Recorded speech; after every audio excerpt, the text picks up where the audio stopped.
2 साल बाद सीएम नीतीश कुमार की रिहायशगाह में इफ्तार पार्टी का एहतमाम किया गया, जिसमें कई वुज़रा और एमएलए मौजूद रहे। इसके अलावा दीगर पार्टियों के लीडरान भी नजर आए। सीएम नीतीश भी रोजेदारों के साथ टोपी पहने नजर आए।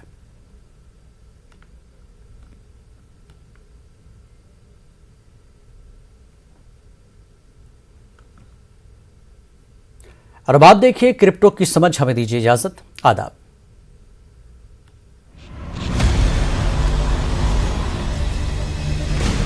Z and news 18 network present crypto की समझ। नमस्कार, स्वागत है आप सबका। मैं हूं आपके साथ शिप्रा झा। क्रिप्टो की समझ के इस एपिसोड में हम आपको बताएंगे क्रिप्टो जगत की अहम खबरें और जानकारियां। सबसे पहले नजर डालते हैं क्रिप्टो से जुड़ी कुछ खास खबरों पर। पीटर थिल ने बिटकॉइन के दुश्मनों की लिस्ट जारी की है। पेपल के अरबपति को फाउंडर पीटर थिल ने बिटकॉइन के एनिमीज की एक लिस्ट तैयार की। उन्होंने कहा कि फाइनेंस जेरेंटोक्रेसी क्रिप्टो करेंसी की कीमत को 100 गुना बढ़ने से रोक रही है। Berkshire Hathaway CEO Warren Buffett इस लिस्ट में सबसे ऊपर हैं। थील ने उन्हें the sociopathic grandpa of Omaha करार दिया है। थील ने ये बात पिछले दिनों फ्लोरिडा के मियामी में चल रहे बिटकॉइन 2022 कॉन्फ्रेंस में कही। उन्होंने कहा कि ये लिस्ट उनकी है जो बिटकॉइन की ग्रोथ को रोक रहे हैं। इसमें से कई ऐसे हैं जो नेमलेस, फेसलेस, ब्यूरोक्रेट पर्सपेक्टिव्स रखते हैं और इसकी आड़ में खुद को बचाते हैं। इस लिस्ट में पहला नाम Berkshire Hathaway CEO Warren Buffett का है। थील ने कॉन्फ्रेंस में अपने संबोधन के दौरान बफेट की 2 ऐसी तस्वीर साझा की जिसमें उनके बिटकॉइन को लेकर 2 बयान शामिल थे। पहला ये कि एक रैट पॉइजन है और दूसरा मेरे पास ये नहीं है और ना मैं कभी इन्हें लेना चाहूंगा। थील ने आगे कहा कि बफेट के इस पूर्वाग्रह की वजह से जो money managers Berkshire Hathaway executive की सलाह मानते हैं वो भी ये समझने लगेंगे कि बिटकॉइन में निवेश करना जटिल है। बिटकॉइंस एनिमीज वाली लिस्ट में दूसरा नाम JP Morgan chase CEO Jamie demon का है। थील ने डिमॉन की जो तस्वीर साझा की उसमें उनका वो बयान शामिल था जिसमें डिमॉन ने कहा था कि मैं इन्हें क्रिप्टो करेंसी नहीं, क्रिप्टो टोकन्स मानता हूं, क्योंकि करेंसी के पीछे तो कानून होता है, सेंट्रल बैंक और टैक्स विद ऑथोरिटीज होते हैं। थील ने जो अगली तस्वीर लगाई वो black rock CEO Larry Fink की थी। उसमें लिखा था कि मुझे digitised crypto blockchain related currency में बड़े अवसर दिखाई देते हैं। पेपल को फाउंडर ने कहा कि फिंक का यह बयान बिटकॉइन पर अटैक ही है, जिसमें यह बताया गया कि प्रो ब्लॉकचेन एक एंटी बिटकॉइन टर्म है। थील ने कहा कि बिटकॉइन को जानबूझकर अंडर वैल्यू किया जा रहा है। ट्विटर ब्लू को सब्सक्राइब करने वाले कर सकेंगे डोज कॉइन में पेमेंट।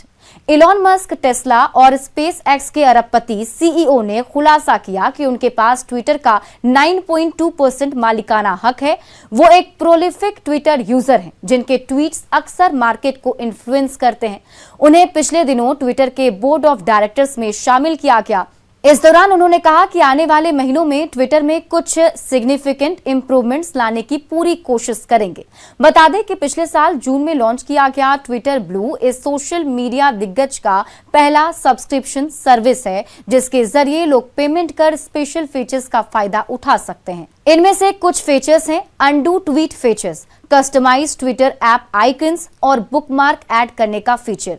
इलॉन मस्क ने इस पर ट्वीट करते हुए कुछ सजेशंस दिए जैसे सब्सक्रिप्शन प्राइस कम करना, एड्स बैन करना और डोज कॉइन में पेमेंट का ऑप्शन रखना।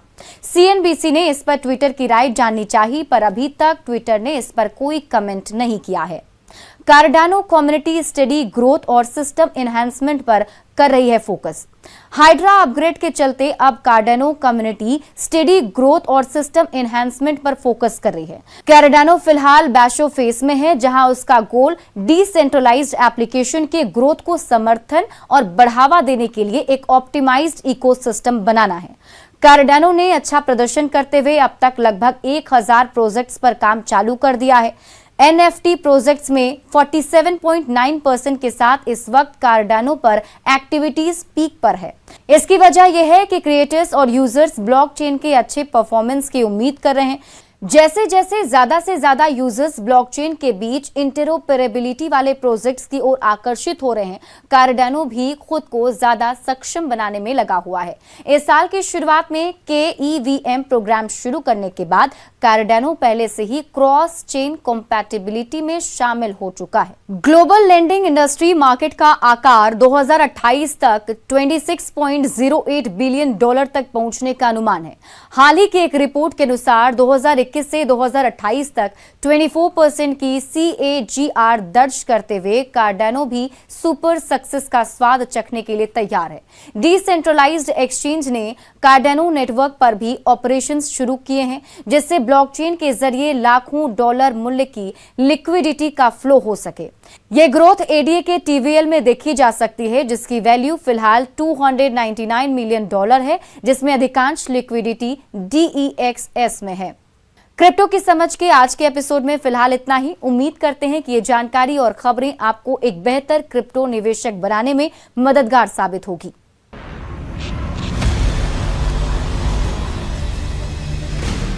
ZPay and News 18 network present crypto की समझ।